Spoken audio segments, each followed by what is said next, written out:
my beautiful people, welcome back or welcome to my channel if you're new here. Today I'm going to show you how to make some very simple fried calamari. This is one of my favorite appetizers, and as I was doing a poll on my Instagram to see what you guys wanted to see for Valentine's Day and whatnot, a few people asked me for appetizers and some of you suggested fried calamari because I feel like that's one of those things that you usually order out as appetizers whenever you go places. So I'm gonna show you how simple it is to make fried calamari at home. It doesn't take that much time at all, and it is so good, in my opinion, better than at the restaurants. Well, some restaurants do have really good calamari, but I've eaten calamari some places that was not good. Let me just say that. So I'm going to show you the ingredients that you're going to need very quickly so we can get started. You're going to need some buttermilk. I usually don't keep buttermilk at hand because it goes bad way before I finish it all. So I usually make my own, and for that you're going to need some whole milk and a little bit of distilled white vinegar or lemon juice,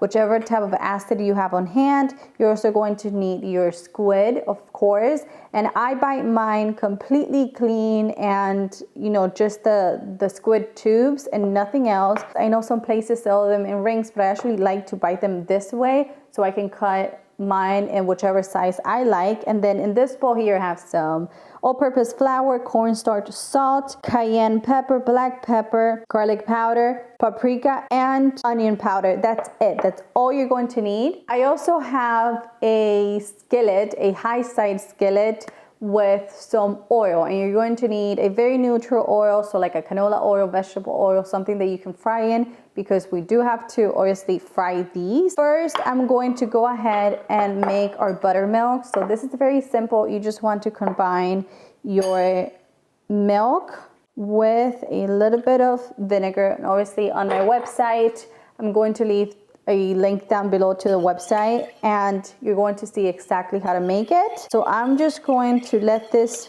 do its thing. I'm gonna let it sit for just a couple of minutes so it can work its magic, and then we're gonna have our buttermilk ready. In the meantime, I am going to mix my dry ingredients together, which are obviously, like I said, the flour, cornstarch, and all the other spices.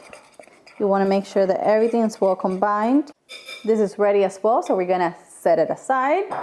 And now we're going to work on obviously cutting our squid in the size that we like. We're gonna cut it into rings, and I'm going to show you. It's very simple. I like my rings to be about an inch in size. You want something that looks like this. You can make this as thick or thin as you like. Okay, so as you can probably see, I have obviously my calamari rings, and now all I'm gonna do is add it to my buttermilk here. We're going to give it a little toss so everything is well combined. I'm going to let my calamari rings marinate in our buttermilk for about 10 minutes. It doesn't need to marinate for longer than that. Obviously, if you want to let it marinate for longer, that's up to you. But I think 10 minutes to 15 minutes, it's like perfect. Now, the only thing left to do is bread our calamari. This is very simple, like I said. You want to toss your calamari in there.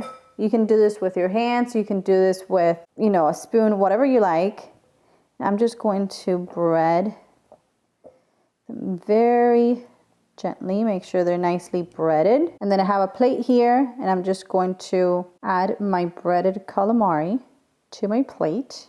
And that's it. That's really all there is to it. There's no magic way of making fried calamari, and I can promise you these will come out so fantastic. Since I'm almost done, I'm gonna start preheating my oil, and you want it really nice and hot, like around 375 degrees Fahrenheit, which is the deep fry temperature. So I'm gonna do that, and then I'll meet you over the stove. Okay, our oil is nice and hot, exactly where we want it, and now I'm just going to go ahead and add my calamaris right in there. You can do this in batches if your pan is not big enough.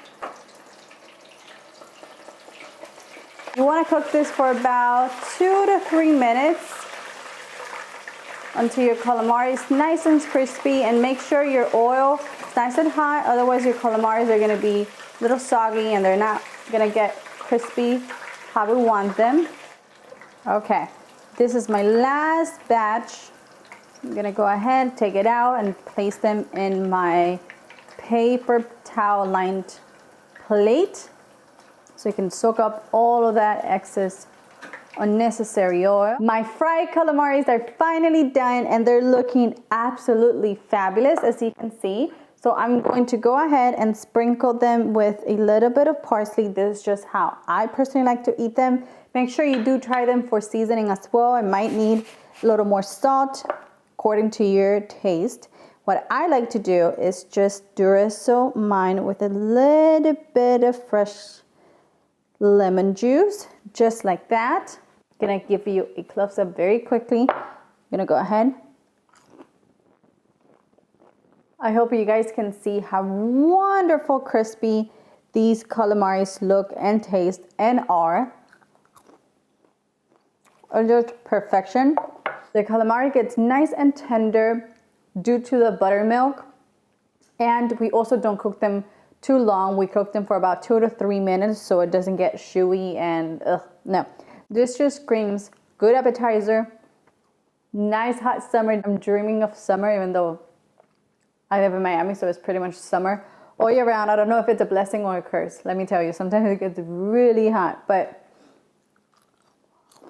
so good. I hope you guys enjoy this recipe. Remember, the full random recipe, it's on my website, anitasdelightsrecipes.com. I also leave a link down below for where you can find the recipe. Don't forget to give me a thumbs up if you did, subscribe to the channel, and I'll see you in the next one. Bye-bye.